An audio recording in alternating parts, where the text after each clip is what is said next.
All right. Let's look at the Vokabel dann für morgen, für Freitag. Für Freitag. Duplikat comes. And let's shuffle these up a little bit. Don't have to wait for the computer to do its thing. There we go. Shuffle. That might take. Oh, that's perfect. To iron. Bugle. It's a pigsty. Es ist ein Saustall. It is a pigsty. To clean, just in general. Lots of types of cleaning. There's wischen and waschen and fegen and Bett machen and. Yes.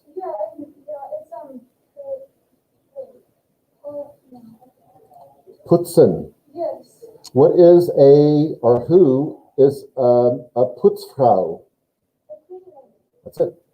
Or, you know, let's not be discriminatory. What is a Putzmann? Yeah.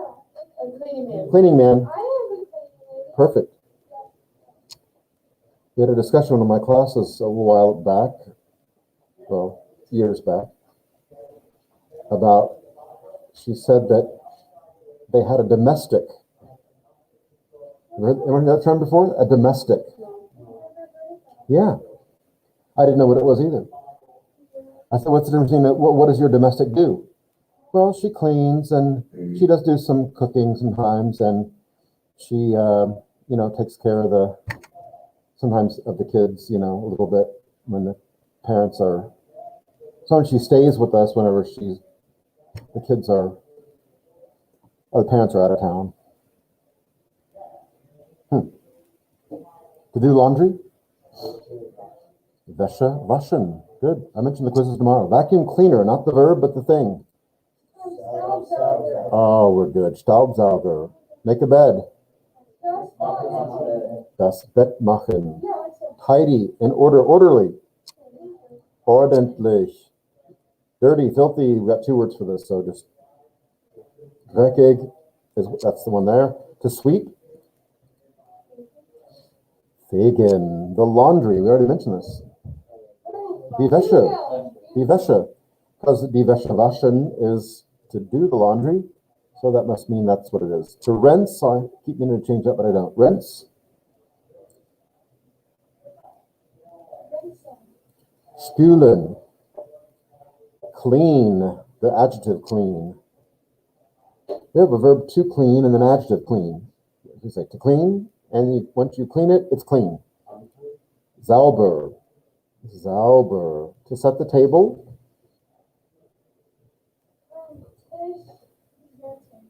Look here, Tischdecken. You're right. No, you're right. Tischdecken. The washing machine for laundry. Yeah, just no umlaut, Waschmaschine. Only the word for laundry, Wäsche, has an umlaut, but washing is waschen. It comes from the same word, but mow the lawn.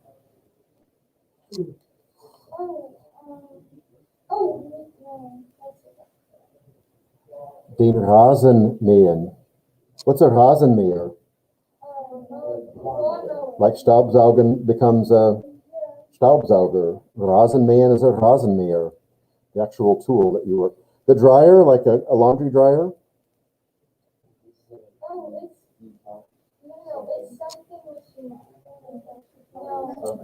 There you go. Wäschetrockner. Wäschetrockner. There's the word laundry again. Clear off the table. The Tischdecken now.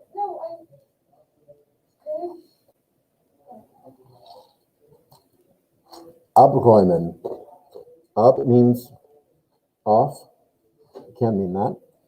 Abräumen. We have the word coming up. Aufräumen. What's aufräumen? Dein Zimmer aufräumen. No, this is abräumen, is to clear off the table, but what's aufräumen? Just to pick up, to clean up. Like we have putzen, but to clean up your room means like, you know, get it in order, you know, put things away. And, well, it might mean deeper cleaning than that, but. Okay, a broom, we do fegen with this, but what is the actual thing called?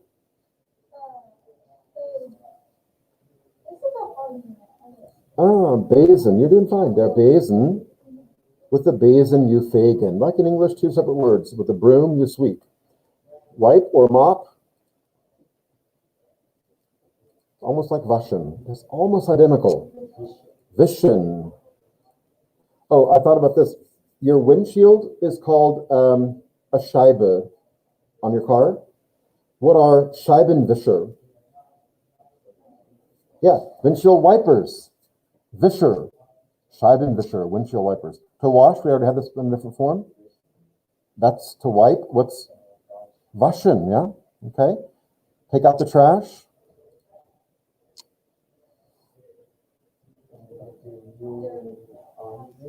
Close. Müll out, rausbringen. Now this means to take something out, yeah? Like out of the house, in this case. Rausbringen. Dirty, we had dreckig. What's the other word? Dirty. Schmutzig. Clean up. Here's what I just asked you to come up with. We had abräumen. This is aufräumen. Yeah. And auf can mean upwards. So aufräumen. To iron, we had already. To do the dishes. We wash dishes. We do dishes, wash dishes. But what's their verb? They only talk about. We had the verb already. No. It's Geschirr spülen. We have this verb to rinse already. Geschirr spülen. I don't know why they say rinse, but to vacuum, Staubsaugen. You guys got that.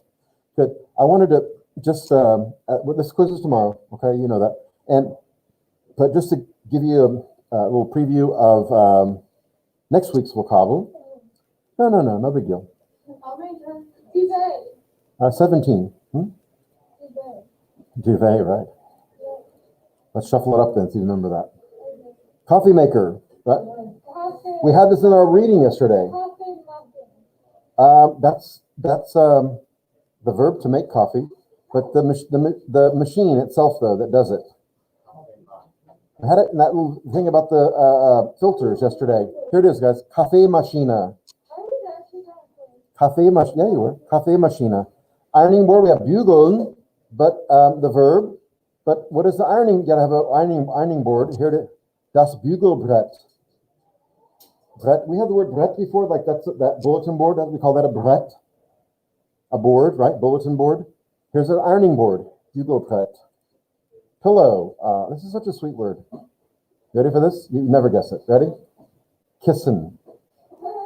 It like kisses your head all night long. You put your head there, just snuggles your little head. That's kissen. Right here we go. Chloe. Duvet. Bettdecke. So we had earlier den Tischdecken, which, you know, in its real form means to put a tablecloth on a table, but when we say that, we mean put all the plates on it. But this is like a bed tablecloth, okay? Everyone know what a duvet is, or a bedspread? I guess we use that word also. The top, whatever you see when you look at your bed, that top level. Here's a picture of one here. That's like a typical German one, actually. Bettdecke is a bed cover, a bed tablecloth. I don't know if that helps any. Kitchen sink. Well, we had the word, what do you do in the sink? If you don't have a dishwasher, you Geschirr spülen. But the sink is called die Spüle. Yeah. The rinse? I don't know. Die Spüle. Okay. Sheet, like on your bed. Sheets, we have a duvet, a Bettdecke. But a sheet is das Laken. This looks like the word for lake, but it's not. Laken. And these are, okay. And these are folded up sheets. Sheet. Toaster. Oh, I like this word. Toaster. Der Toaster. Oven also is pretty easy. O-F-E-N. Ofen. Everyone know there's an oven and a stove? Some people think they do, they don't. This is an ofen where you have to pull this big door open and, okay, but we'll see. Refrigerator. Oh, I like this word too. I like this. So, Kühlschrank. So behind Cash back there, that's a Schrank behind him, a cabinet, right? But what's a Kühlschrank? Cold. Yeah, a cool cabinet, where you keep things cool, right? refrigerator. Kühlschrank. We had another word coming up that's similar to that. A pot, like not what you know what I mean, like what you cook with. This does not work. Slang does not translate directly, so don't even try. Sorry, whatever your intentions are. Okay. Can you put that stick down, whatever that is? Thanks. Here's the word, Topf, T-O-P-F. Look, it's like pot backwards in it. Huh? T-O-P-F, we say pot, Topf. Microwave. You're close. Mikrowelle.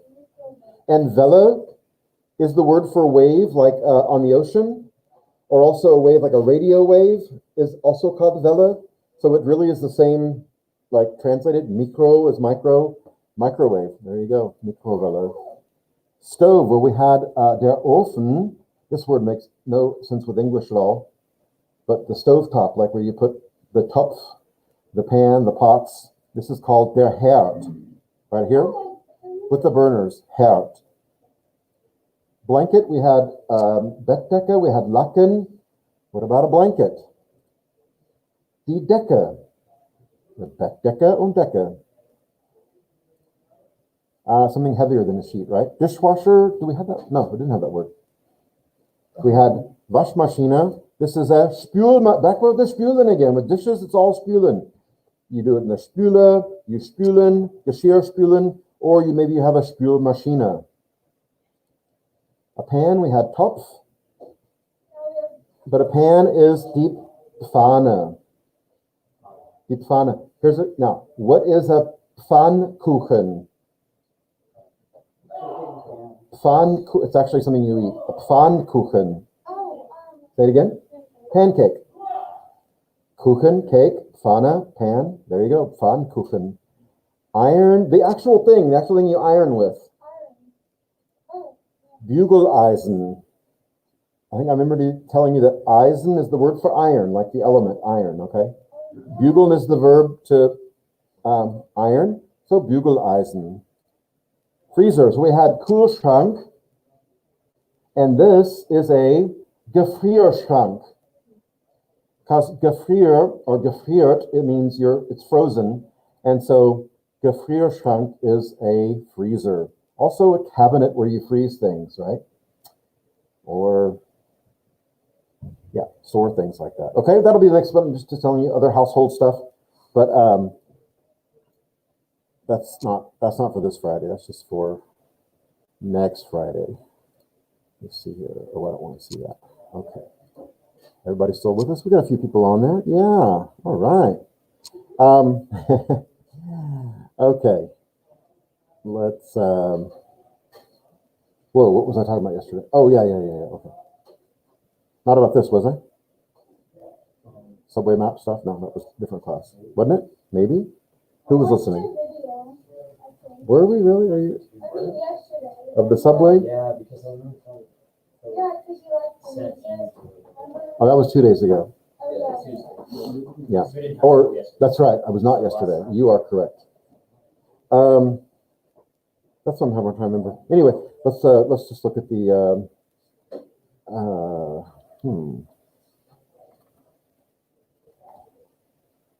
here. Go back. So we were reading about we read about the German inventions that are kind of common things today, like Kaffeefilter or Nähmaschine and all that. But let me show you this before we go any further. In my German lit class, we're reading a story called, can you read this here? Let me do this. Can you read that word right there? Schneewittchen. What's Schnee? We had some the other day. Not today, though.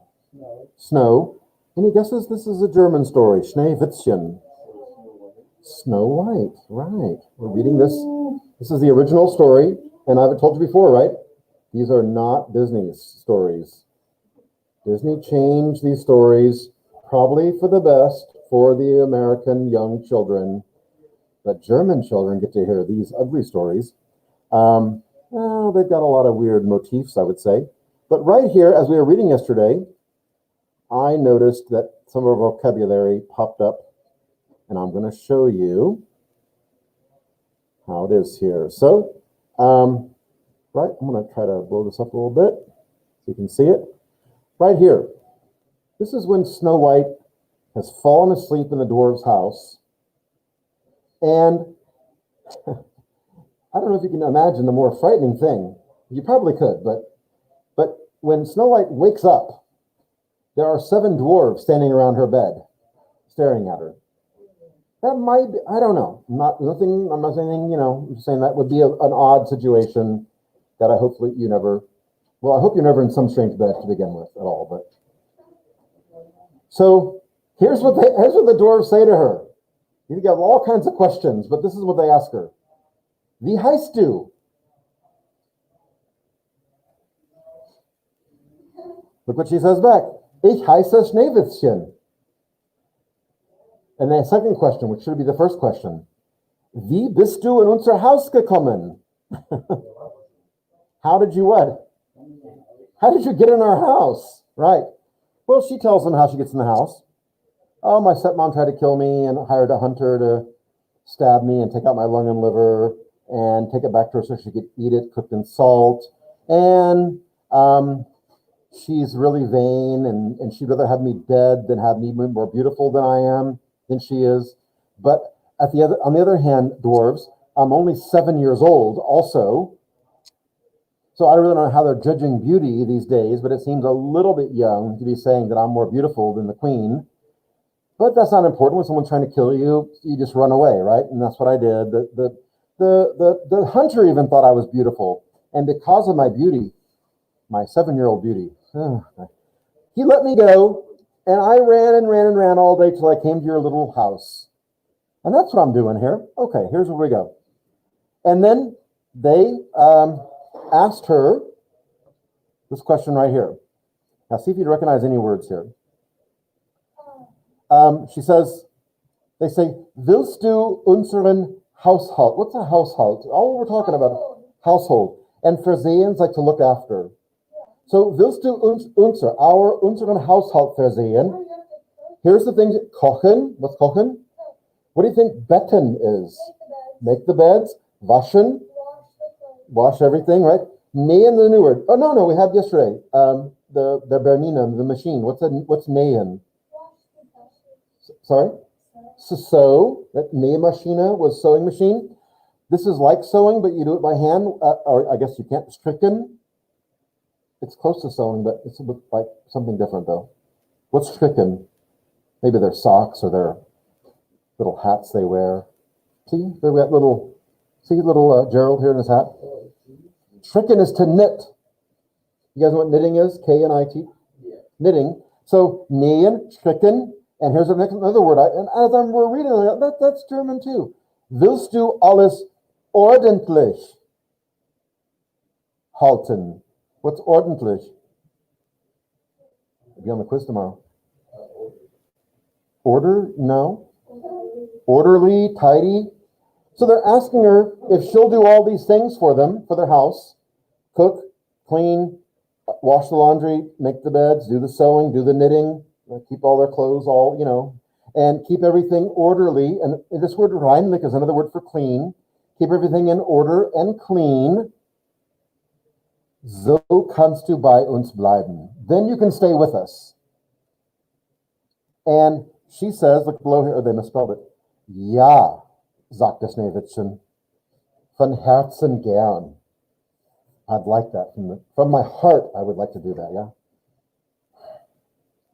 So she becomes their little, Putzfrau, right?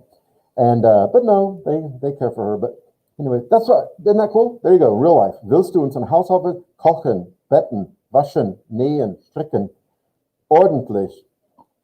I thought that was cool. Huh? Yes, that's what I meant to say. Did I not say that? That's the word I meant to use. All right, let's go to...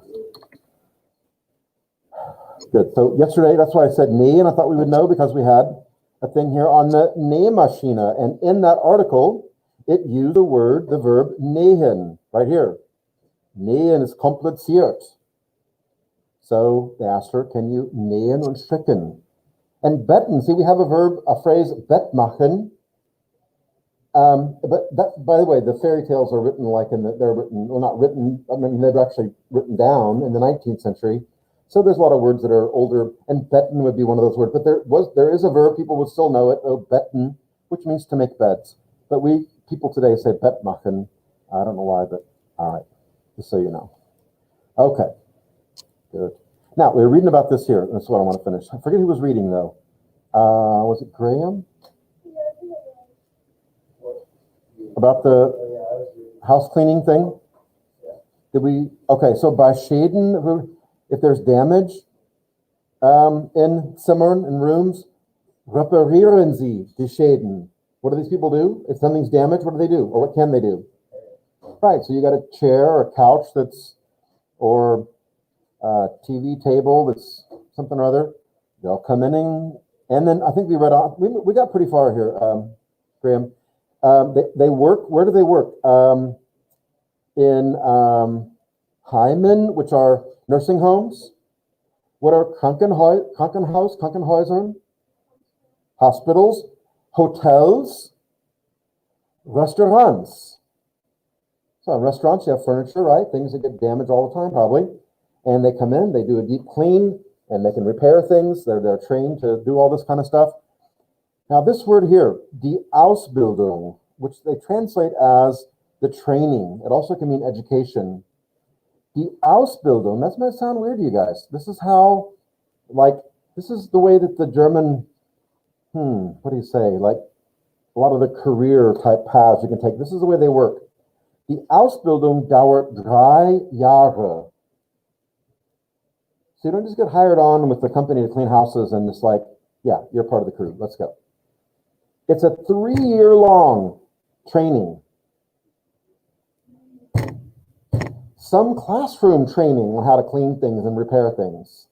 And then on, actually doing it in a classroom, doing some repairs, and then also working with a real crew. And I'll say more about that in a minute. It's a different system that's kind of interesting. Man muss in einem Betrieb arbeiten. So what is it for a company, a firm? Man muss in einem Betrieb arbeiten, jede Woche einen Tag in die Schule gehen. So you're doing it on site with a company, but then one day a week you're actually in a class. And then at the end of the 3 years, Prüfungen machen. Prüfungen, what are Prüfungen? Or Examen? Exam? Yeah, you got to pass these exams. Yeah, they're serious about this. So listen, so you say Fachleute Hauswirtschaft, that's for cleaning people who, and not, it's really beyond cleaning, you do a lot of other things. But you have people who are Fachleute in, I forget, I used to know how many different career paths there were like this that have a definite way of training a person to go into this field. So if you wanted to become I don't know, I'm thinking of something crazy. Like there is actually this, like a sailing instructor. You're going to train people how to sail a boat. In order to become a sailing instructor, there is a path to do that. That requires in-class education. I don't know, you have to travel somewhere probably. And on site, doing it actually hands-on, doing it. And then at some point, after you pass a certain number of exams and all that, you become an instructor. Yeah, you've probably have to go all the way to usually to teach something like that, you have to really have mastered it.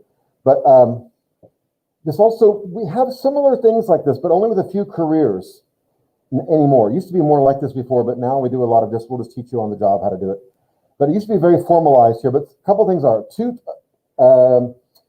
careers come to mind, plumber and electrician, where they have actually a system, like you go in, I think you're called a journeyman when you first start, and then you learn, you actually go to classes, and then you are doing on the job, and then you become an apprentice, I think, is the second level. No, it's apprentice first, then journeyman, sorry. Start out as apprentice, and depends, I don't know how long that lasts, but then after you take an exam, you can be, now when you're a journeyman, you're actually a trained electrician by that point, and you can open your own electrician company and be your own, boss and have your own company. But if you want to go further, and some people do, you can be called a master electrician, and that's another step up. And when you're a master electrician, then you can teach others. You can take on an apprentice and, train them till they're a journeyman then. So a master electrician can actually train other people how to be. And this is true with plumbing. Those are the two careers that come to mind. There may be others, but those are the ones I know for sure. But in Germany, though, and actually most of Europe, they have this system for like all kinds of careers, like even house cleaning, where there's a system you go through where you're going to be like there's words for it too in German, but apprentice, journeyman, and a master. Yeah, and so it's you might see it like on someone's like work vehicle or something. It'll say like Meister Elektriker. What's an Elektriker? Right. So what's a Meister Elektriker? Master electrician. And that means that, but you could hire somebody who's, Fachmann or Fachfrau Elektriker, and that's fine. You get the job done too. But if you're a Meister, they know that you probably know a lot more, and you're a master electrician. And you might hear that term. I know people might say it I don't know how often you come in contact with this, but anyway, so it involves classroom, it involves on the job, it involves working with someone who knows how to train you and who's been trained in how to train people. And like education classes almost. And that's what they do. Essentially, they use the example of Hauswirtschaft, of household or home economics or whatever you want to call this, because it seems like at least something that here we would do very differently. I'm sure that we do. But there they just take it pretty serious, really. And they could also do this thing for if you install or fix or repair like heaters or air conditioners, or we have a system for that also. But they have a system also. Anyway, okay. That's what that's all about. Okay. All right, let's look at a little bit of this here. This is what the chapter is about, and it's really nothing new from what we had the last, since before Christmas, but perfect versus preteritum. Preteritum, simple past. These are both forms of the past tense. Simple past, and perfect is the one that uses a helping verb, have, or sein. So the question is, when do you use one versus the other? And you can't, with a lot of things, you can say, well, if you would use it in English, use it that way in German. If you wouldn't do that, then do the same thing. But this is different because they use the perfect tense, the one that has helping verb, a lot more than we do. They use it in situations where it would sound weird to say the perfect tense in English. So, or it would sound very formal or overly formal maybe to use it. But, so, here we go. Habt ihr den Tisch gedeckt? Let's see, we translate it simple. Did you set the table? But the question in German, have you set the table? No, but we have mopped the floor. And then if you look at the translation in English, no, but we mopped the floor. It's in simple past in English. That's how we would say it. So know this, please. The preteritum is what's many times called the narrative past. We use it a lot in English, but Germans really only use it when they're telling like a story, like a sequence of events that happened in the past, a narrative story. Or I'm going to go back to my thing here. They use it here in a written story like this.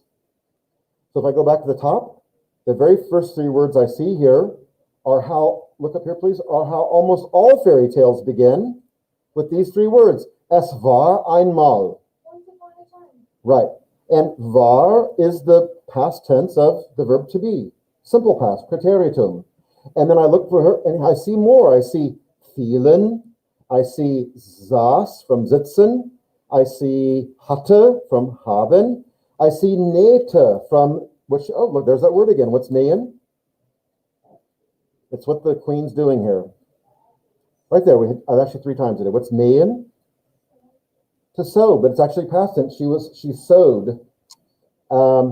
Sitting at a black windowsill made of ebony. And she's sewing in the window, the queen is. and the snow is coming down. It fell, and she sewed, and she sat in the window. It's all simple past. Why is it simple past? Because it's a narrative. It's a story. It's recounting an event that happened, or even fictional event. And all this, if I go back, sie nähte, here's another, aufblickte, stach, she stuck herself with a needle on accident. And what's that mean? Sie stach sich mit der Nadel in den Finger. Sie stach sich mit der Nadel, she's sewing. She's sewing. Sie stach sich mit der Nadel in den Finger. What'd she do? There you go. Not on purpose. She's watching the snow. She's not paying attention. Look, whoa. And blood falls out of her finger into the snow outside. And then it starts getting gross from there. That's just where it begins. It gets darker. Crazy, man. They read this to their kids. Aussah, fielen 3 Tropfen Blut. Dachte, she thought. And then bekam, she had a daughter. Das war, it was. Wart. And it goes on and on. The whole thing is, when it's narrating the past, but when it goes back to quotes, though, from people, let's look and see here. We haven't had a quote yet. That's not in the past tense. I haven't found a quote yet that's in the past tense, but hold on. That's part of present tense. Here we go. It's hard to find one because it's an event that happened in the past. Oh well. But if there was a quote, though, like, quote, open quote. So what have you been doing? That would be in the, what have you done? That would be using the perfect tense.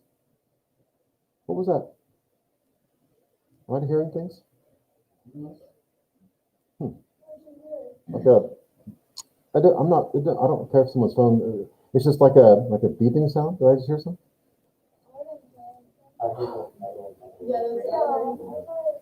All right. While we're here, let me tell you. Here's a very famous quote from Schneewittchen. Are you ready? I'm reading right here. Spieglein, Spieglein an der Wand. Wer ist die Schönste im ganzen Land? Right, and they use the word the most beautiful, die Schönste, but I think fairest is important because fairest of them, no, it doesn't rhyme with anything. I'm not sure why they use that, but it's two syllables. It hits the, also most beautiful will take 3 syllables. I don't know. But Spieglein, we know what that means, right? An der Wand. What is it? An der Wand. Das Poster ist an der Wand. On the wall. Everything else we know. There's die Schönste, the most beautiful, in the whole land. In ganzen Land. That's because Wand und Land rhyme. That's why they need to type. And then the mirror, so antwortete der Spiegel, Frau Königin, ihr seid die Schönste hier. You are the most beautiful here. Aber, and she hates to hear the word but after that one, Schneewittchen ist 1000-mal schöner als ihr. What's 1000-mal? Einmal is once. What's 1000-mal? 1,000 times what? Schöner than you. Oh, things go bad from there. Yeah. There's a couple of I don't know, like there's always a moral or a couple of morals to the maybe 3 moral stories they're trying to get through to you. One of the stories in Snow White is don't be vain. Vanity leads to ugly situations if you're too vain about your personal appearance and or any kind of vanity. And then the other one is listen to people who know what they're talking about. Because the dwarves keep telling her, don't let anyone in the house. Don't go outside the house. Stay inside. Don't talk to anybody. There's evil things going on. And she doesn't listen to them. She just keeps letting people in the house. But she's so innocent, though. She's only 7. Gosh. All right, so are you leaving? Oh, okay. Wow, that went fast. Okay. Okay, guys. Class went kind of fast today. Sorry. Oops, where's my hand? Just we'll get more into the present and a perfect and praeteritum and perfect later. Just